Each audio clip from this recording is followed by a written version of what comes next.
আমাদের ভালো লাগাতে সকলকে অনেক অনেক অনেক স্বাগত জানিয়ে আমার আজকের গল্প আরম্ভ করছি।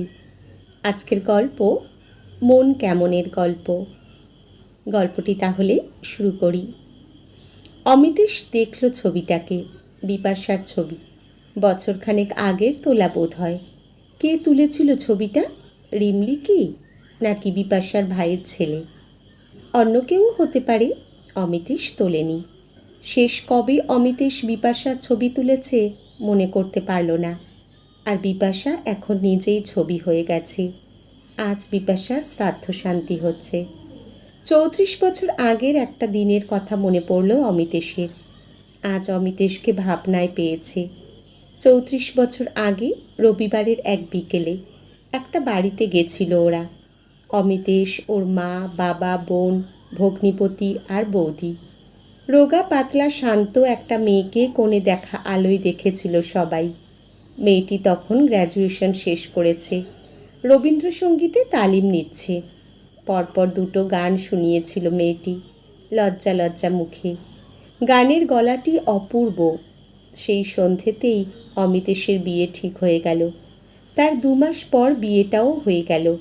বিয়ের পর হানিমুনে পুরী, ব্যাস। তারপর মেয়েটা কম বয়সী বউ থেকে মা হয়ে ধীরে ধীরে একজন পরিপূর্ণ গিন্নি হয়ে উঠল। আর অমিতেশও নিজের বিভিন্ন কাজে অকাজে নিজেকে ব্যস্ত থেকে আরও ব্যস্ত করে ফেলল। পিকলুর বউ লিপির কথায় চমক ভাঙল। পিকলু অমিতেশের দাদার ছেলে। কাকু, অনেকক্ষণ তো বসে আছো একভাবে, নিচে নেমে ঘরে একটু শোও। মাথা নাড়ল অমিতেশ। নিজের ঘরে এলো। বিপাশার মুখাগ্নি করেছে পিকলু।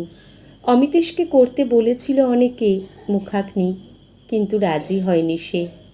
মনে হয়েছিল জীবনে সে অনেক কিছুই তার স্ত্রীকে দিতে পারেনি, সেখানে এই আগুন দেওয়ার কি দরকার? রিমলি আসেনি ব্যাঙ্গালোর থেকে। আসলে রিমলির যত যোগাযোগ মায়ের সাথে। সেখানে ওর মা নেই। শুনেছে অমিতেশ, দেখেওছে বাপ মেয়ের মধ্যে কি সুন্দর একটা সখ্যতা গড়ে ওঠে। কিন্তু রিমলির সাথে তার সেই সখ্যতা গড়ে ওঠেনি কোনো দিন। দোষটা রিমলির ছিল না, দোষটা তার নিজের। এখন সে বোঝে, কিন্তু সেই এখনটা বেশি দিনের নয়। বিপাশা বেঁচে থাকার শেষ দিন পর্যন্ত সে তো নিজের কাজগুলোকে সঠিক বলেছে। আজ বিপাশার শূন্যতা তাকে অনুভব করাচ্ছে সে ভুল ছিল। রিমলির পড়াশোনা শেখা, নাচ শেখা, প্রাইভেট টিউটর, স্কুল, পরে বিয়ে, কোনো ব্যাপারে কোনো দিন থাকেনি অমিতেশ। সে তার অফিসের মিটিং, ট্যুর, সমাজসেবা, আড্ডা এসব নিয়ে কাটিয়েছে।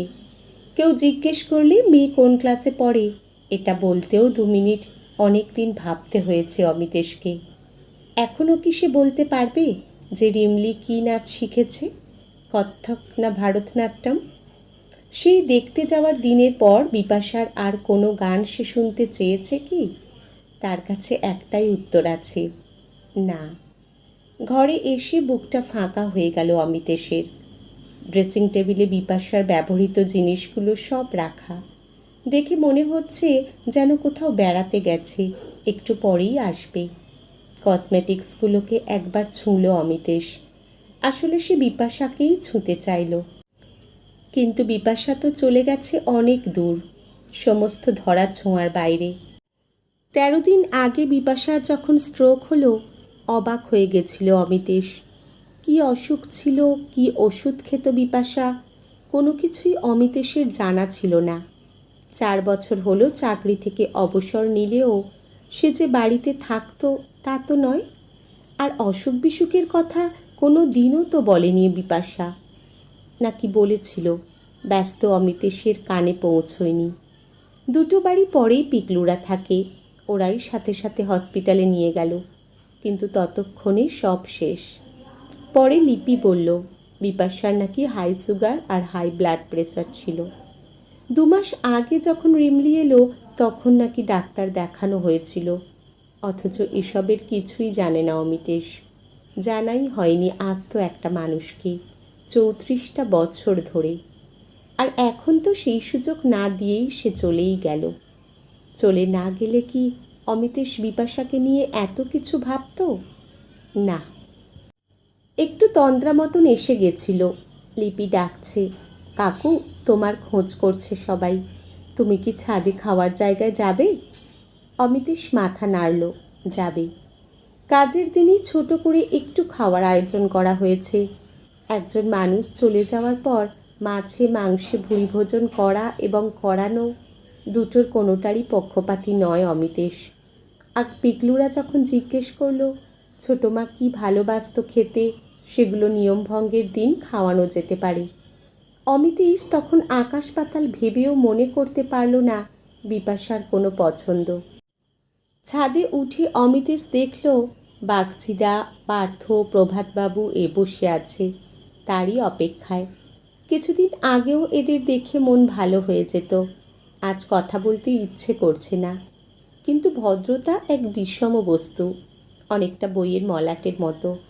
মৃদু হেসে অমিতেশ বলল, খেয়েছেন তো আপনারা ঠিকঠাক? আসলে আমি একটু...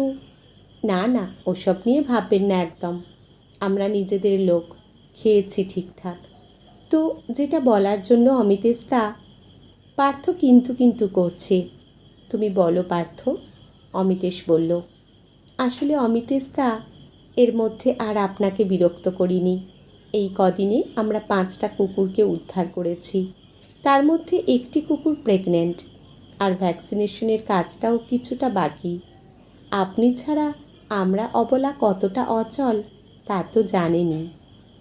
পার্থ থামার পর এবার বাগচিতা বলতে শুরু করলো, আর অমিতেশ, আমাদের লিটল ম্যাগাজিনের ব্যাপারগুলোও কিন্তু আটকে আছে ভাই তোমার জন্য।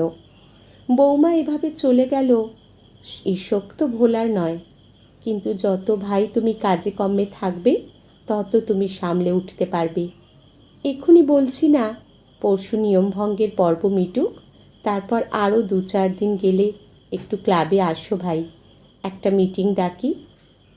বাগচিতাকে মাঝখানে থামিয়ে দিয়ে অমিতেশ বলে উঠল, সব মিটলে আমি ব্যাঙ্গালোর যাব বাগচিতা।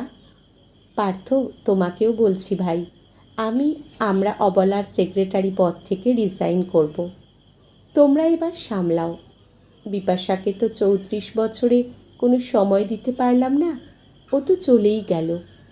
মেয়েটাকে একটু সময় দিই, নাতনিটাকে। আমি তো ওদের চিনতেই পারলাম না ঠিক মতো। দুজনকেই চুপ করিয়ে আর একবার ভদ্রতার হাসি হেসে চলে এলো অমিতেশ। পিকলুর কাজ মিটলে আজই ওকে বলবে ব্যাঙ্গালোরে টিকিট কেটে দিতে, ট্রেন প্লেন যেটাতেই পাক। আজকের গল্প এখানেই সমাপ্ত। কলমে দেবশ্রী চক্রবর্তী, পাঠে জয়তী। ধন্যবাদ।